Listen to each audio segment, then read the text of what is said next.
when you studied through Matthew, what was the picture that you really found of Christ that you missed otherwise?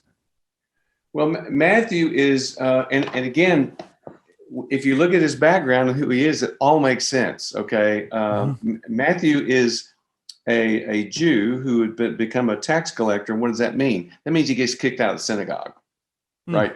He's no longer part of Jewish life. No one will give him food or let him in their house or anything like that. Okay. He is anathema.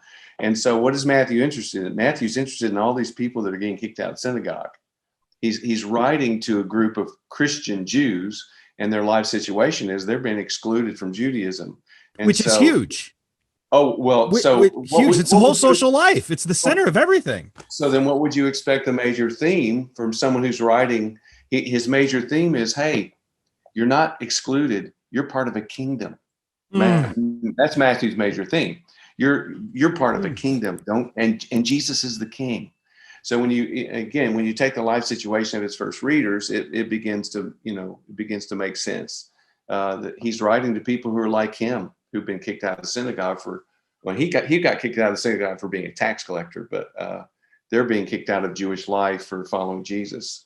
So what's the modern equivalent?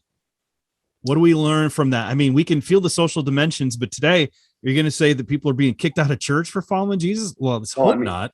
Well, in the first place, Jews are still banned for following Jesus. Yes, of course. In significant numbers. So that's still operative. I mean, for us, what does that look like? Yeah, it means being excluded for having, for not towing the line or something. I don't know. Or following the culture.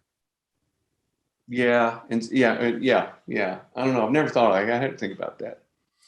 I'll do something different for a change and not talk. I'll think about it first. How's that? What do you think about it? This is a podcast, so you do need to talk. No, I know.